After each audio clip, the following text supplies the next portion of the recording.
Today is the first Sunday of Advent.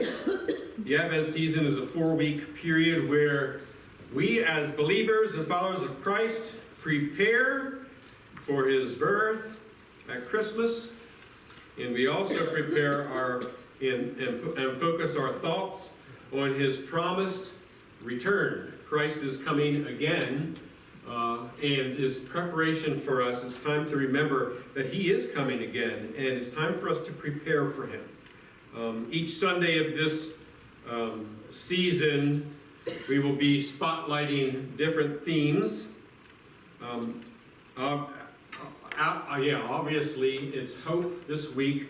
Hope is always our first week. Peace is the second week. Joy is the third week, and love. And in these 4 weeks, we're invited into reflection, prayer, and expectant celebration. And throughout our conference this year at MCUSA, many of our churches will be following a same theme for Advent, for the Advent season. And its main theme is to be amazed. The Bible is filled with so many stories, teachings, and instructions that are simply amazing. I talk about that often as I read through different scriptures, different stories, how amazing the Word of God is. How amazing the things that have been written down for us to see that God has done, the things that God is doing, and the things that God promises to do. The story in our Bibles is amazing. It all points to God. It all points to his love for us. It all points to a Savior that will come to be with us and take us with him forever and ever and ever. It is God at work in our world. Today, and I want to just read, it's not our key scripture, but I just wanted to read Habakkuk 1:5 says, "Look at the nations and watch, and be utterly amazed." Be utterly amazed. For I am going to do something in your days that you would not believe, even if you were told. And the thing about it is, God is constantly doing amazing things. Amazing things. Did you see something amazing yesterday? Or the day before? You know, we just finished up Thanksgiving, and I was thinking about this as I was preparing the message. All the things, so many things that we have to be thankful for. And then we began to take a look at this theme of being amazed. And, you know, I just don't think, even though we take the time to be thankful, and we think about it, and I mentioned last week about some people have the tradition of sitting around the Thanksgiving table, and before they're allowed to dig in, they all go around and say something that they have to be thankful for. And I said, that is such an awesome tradition. And sometimes we really sit and think,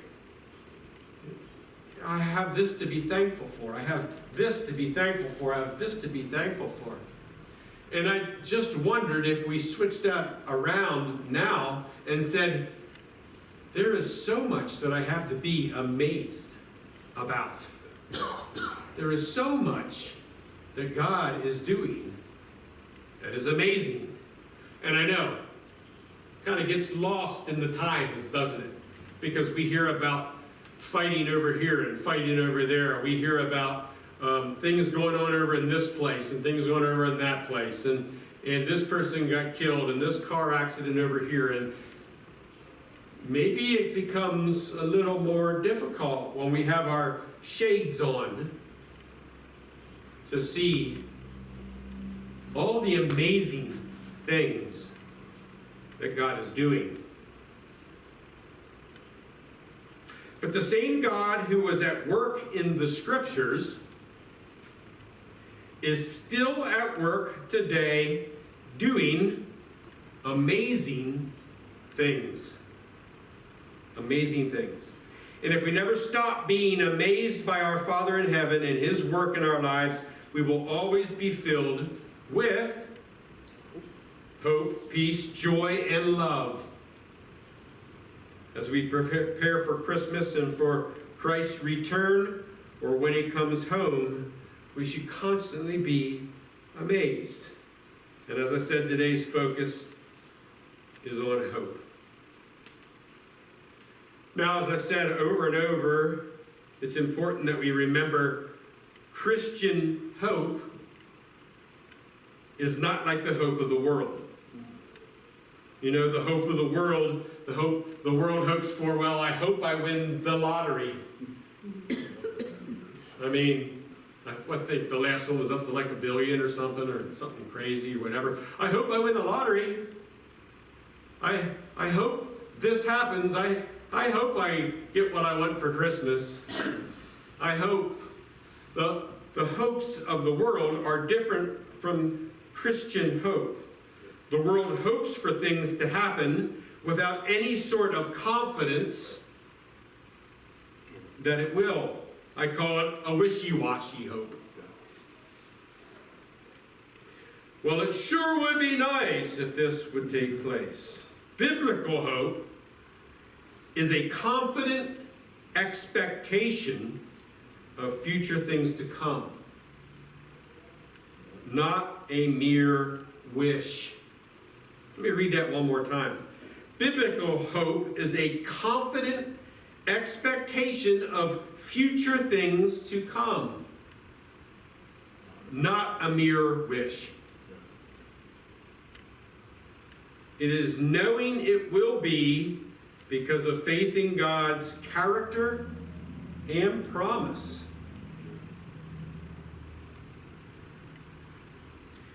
If it is God's will, it will be. If it's his will, it will be.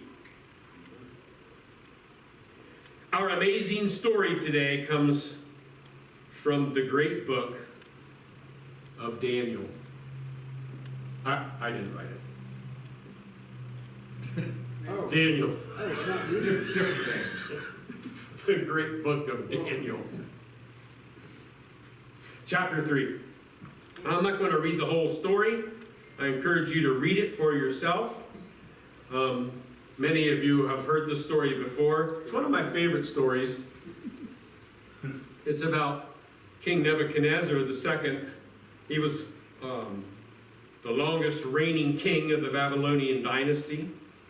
And he built a giant statue. And from the scriptures, maybe you can't grasp the enormity of it. But if you translate it into the way we think, this statue was probably around 90 feet high. Can you picture 90 feet in your eyes? Like our roof in here is, the bottom of our ceiling is probably 12 feet-ish, 13, somewhere right around there. Picture 90 feet high and 9 feet wide. So he builds this golden statue and he commands everyone to worship it. There were certain times of the days they would blow instruments. And when people heard the instruments, they were to stop what they're doing and to bow down and face towards the statue and worship. Well, there were 3 Jews named Shadrach, Meshach, and Abednego. I always like that Abednego name. Shadrach, Meshach, and Abednego were witnessed refusing to bow and worship the statue. Nebuchadnezzar wasn't so happy with that. In fact, he was furious, and he had the 3 brought before him. You probably never thought of this next part as an amazing part of the story. But this is the first part that to me is amazing. because the miracle's yet to come, listen to this amazing thing the three had to say. Our key scripture for today is Daniel 3, 16 through 18. Shadrach, Meshach, and Abednego replied to him, King Nebuchadnezzar, we do not need to defend ourselves before you in this matter.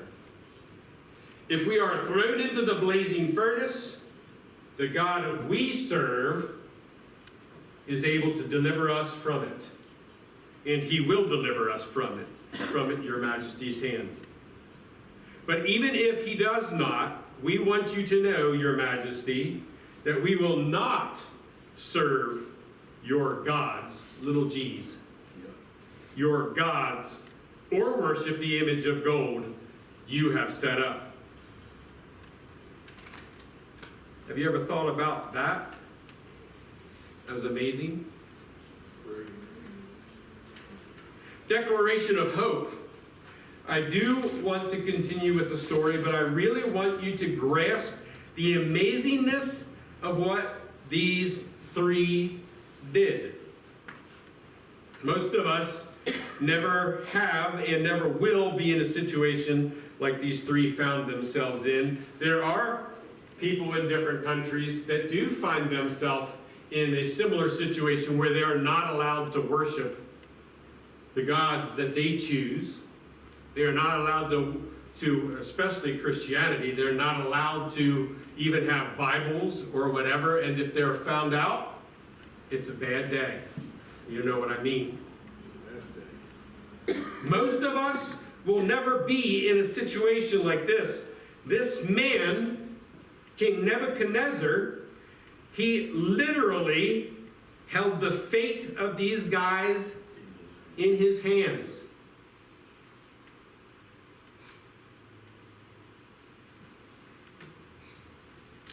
The Jews were no friends of this king who held them in his land. Shadrach, Meshach, and Abednego would not have had any reason to believe that the king would have any kind of leniency towards them for not obeying his laws. And he set it out. Everyone, when you hear the sound of the instruments, you will bow and worship this God.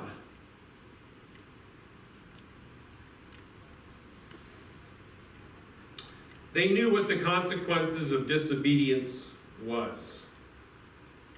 Of course, I put myself in the story. Have I ever said that before? Yeah.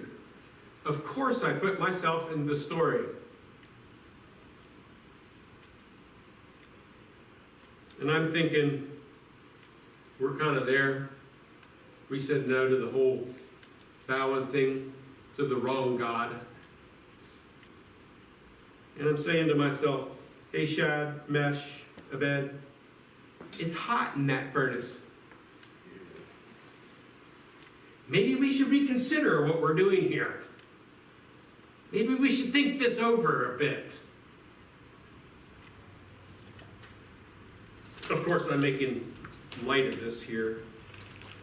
But think about it.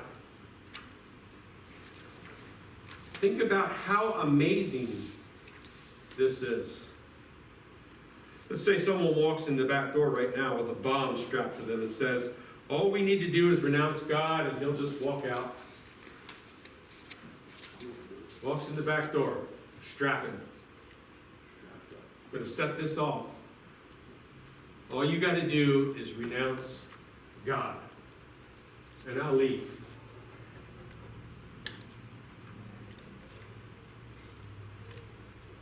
Giving you a second to let that sink in.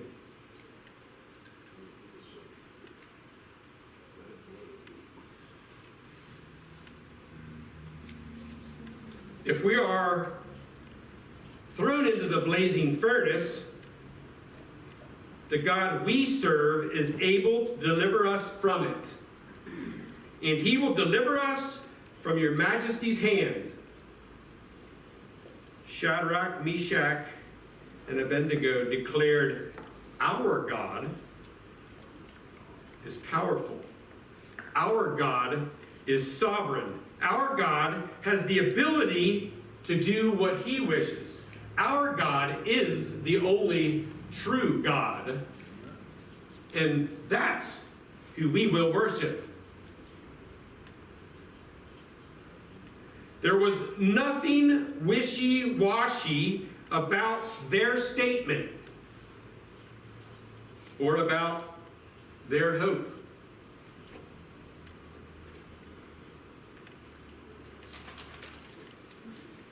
You know, and as I was thinking about that, I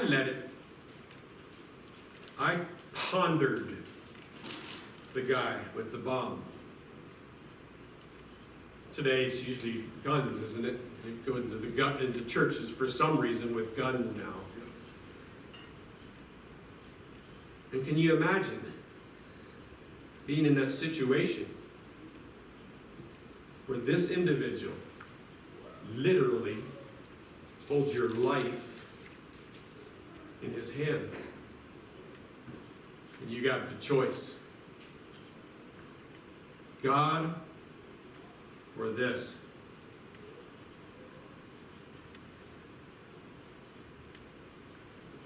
Psalm 135:6 says, "Whatever the Lord pleases, he does in heaven and on earth, in the seas and all deeps." Whatever the Lord pleases. I said our hope is not, well, I hope, it'd be nice, maybe. Our hope is not like that. Our hope is, my God is an awesome God, and he reigns. Whatever someone else can do to me, that does not matter.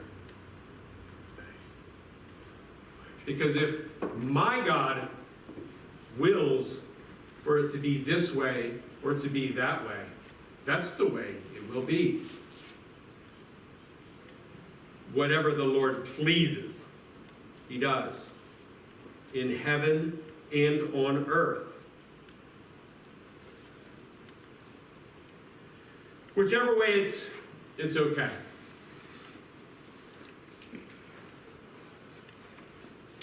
Have you ever asked God for something or for a situation and had your own opinion on how he should handle it? Of course. Don't wait. Okay, God, I pray that you will do this because this is the way it should be.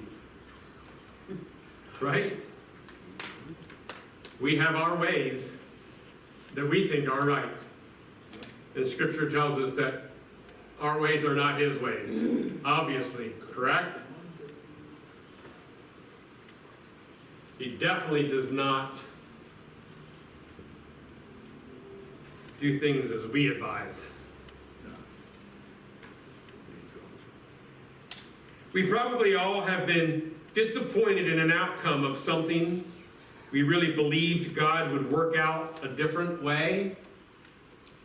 I mean, sometimes we even say, well, I mean, it just really makes sense that God would do this.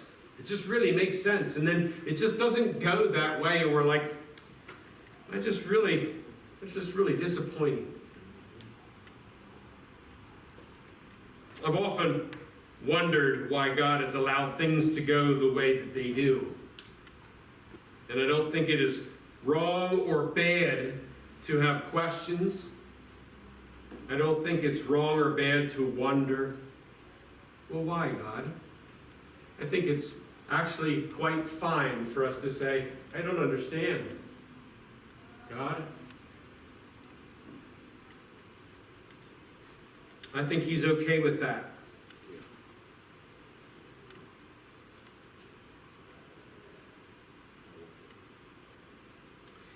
However, our hope gets past the questions to a place that whichever way it goes is okay. Listen to our three guys. If we are thrown into the blazing furnace, The God we serve is able to deliver us from it, and he will deliver us from your majesty's hand. But if he does not, it doesn't say it, but if he does not, it's okay.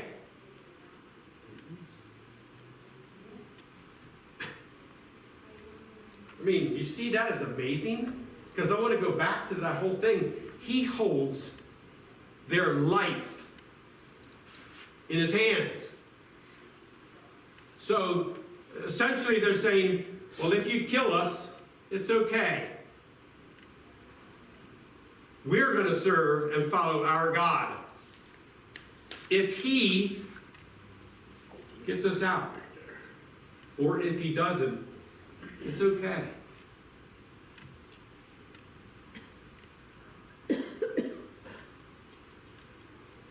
Now maybe they hoped they would be spared. I'm thinking, I'm like, they're probably saying to themselves, I hope God gets us through this. But I believe that they knew he would. They knew that he would. One way or the other, they would be okay.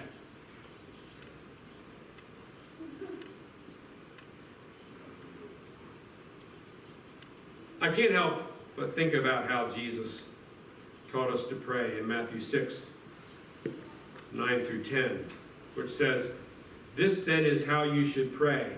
Our Father in heaven, hallowed be your name. Your kingdom come. Your will be done on earth as it is in heaven."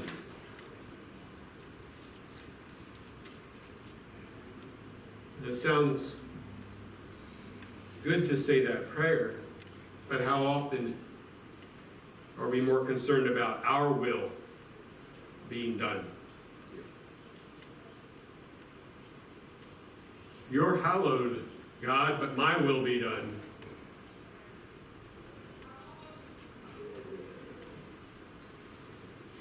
Genuine hope leads to his will, not our will, to be done. Commitment to obedience. How amazing is their commitment? But even if he does not, we want you to know, Your Majesty, that we will not serve your gods or worship the image of gold you have set up. The hope of Shadrach, Meshach, and Abednego in God's sovereignty, in God's goodness, in God's will was so great that nothing else mattered.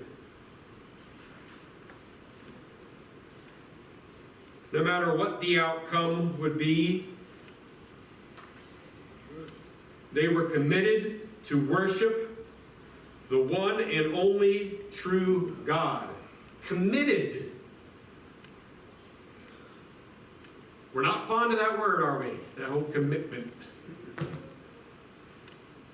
Because committed, it means that that's what you do.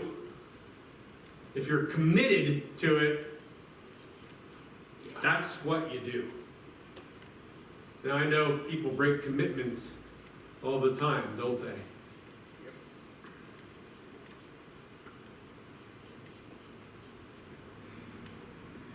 They would be obedient only to God until the end because of their hope in him. Psalm 37:5 says, "Commit your way to the Lord, trust in him, and he will act." And there we see that scary word, trust. We're not fond of trusting, just as much as we're not fond of committing. We always want to have a couple different ways out. We got it planned. If this way doesn't work, we'll go this way. That's not commitment. I mean, in the world, it's probably good practice. But committing to God means that He is the way, the only way. And trusting in Him that He will act. That's what it takes. All of these things go hand in hand. Commitment, faith, hope, trust. But we aren't so fond of trusting. We're used to being let down. People let us down all the time. And people are going to continue to let us down. That doesn't mean we're all bad people. Don't get me wrong. I'm not saying we're all terrible people because we let everybody down all the time. It's just, it happens. We let each other down, especially when we have high expectations for others.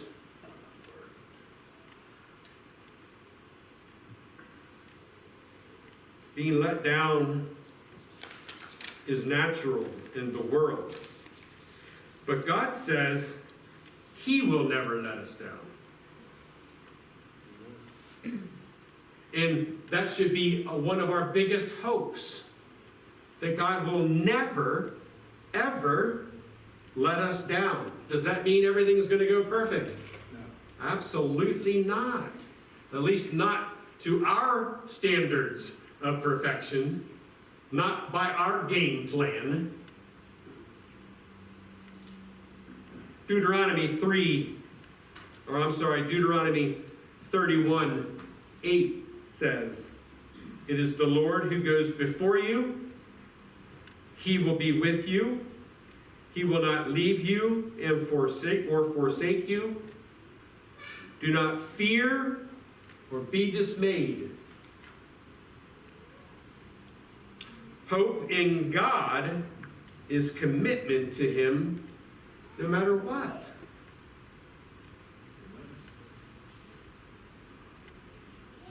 So did you ever think of the part of Shadrach, Meshach, and Abednego saying, nope, we're not doing it? Did you ever think of that as the amazing part of the story? I mean, I think it's amazing. But let's look at the rest of this amazing story. I'm going to conclude with this morning. King Nebuchadnezzar, again, was furious at these three men's response. I mean, think about it. He's the ruler of everything that you can see around him. King of the Babylonians. He brings these three guys before him that should have already obeyed what he said to do. He brings these guys before him. They stand in front and say, we shouldn't have to do anything, say anything to you about this matter. No. I mean, you just didn't say no to the kings.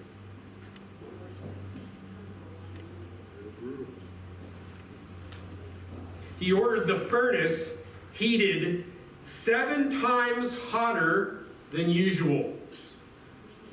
I mean, so than usual means this happened often. Like, they lit the furnace often.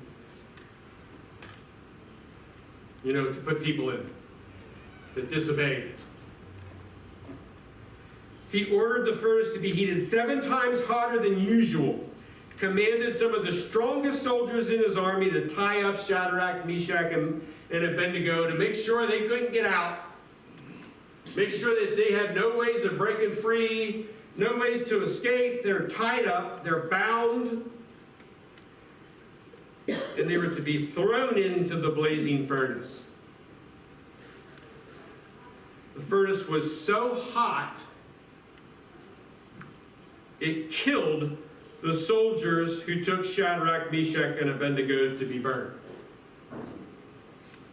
The soldiers took them to throw them into the furnace, and when they got close enough to throw them in, they got burnt and died.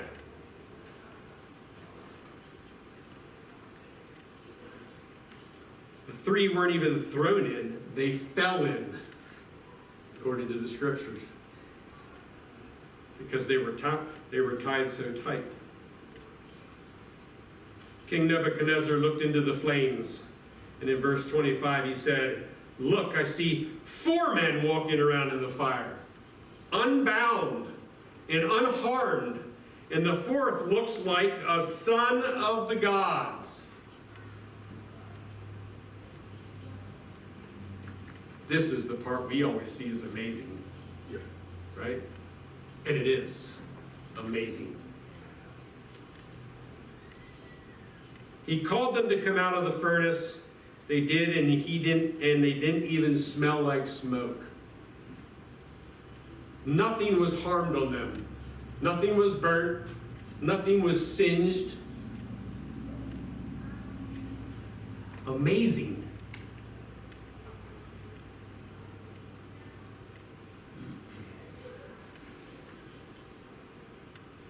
But I say the amazement of the story didn't even end there. So I already said that Shadrach, Meshach, and Abednego, their attitudes, what they did was amazing.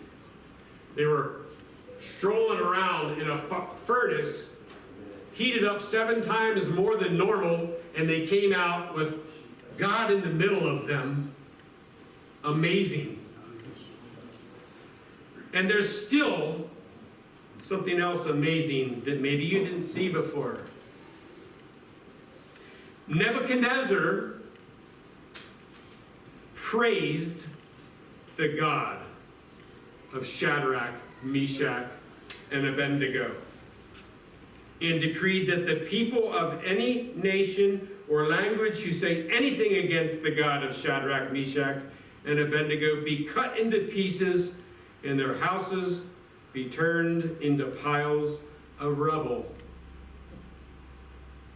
The man in charge of all of these things all around them that they could see in Babylonia says, "I praise your God." This amazing story that took place didn't end at the furnace. Nebuchadnezzar praised God. It's amazing what God has done. Hearts turned. Our God worshiped. Our God followed because of an amazing story. God used a terrible situation to turn many toward him. Throughout this story, we see the amazingness of God that can lead many to hope. And if we look, we can see amazing things God has done in our lives that continues to strengthen our hope. We can see, if we choose to look, amazing things that God is doing in our lives that continues to strengthen our hope as we expectantly await Christ's return. Matthew 12:21 says, "In his name the nations will put their hope." Let us pray. Heavenly Father, we thank you for this amazing story. We thank you for those who have gone before us to show us, to give us encouragement, to strengthen our hope. We thank you, Father, for all the amazing things that you continue to do around us, that you've done in our lives, you continue to do in our lives. You continue to strengthen our hope. Our hope is built on nothing less than Jesus' blood and righteousness. in this Christmas season. Father, we thank you. In Jesus' name we pray. Amen.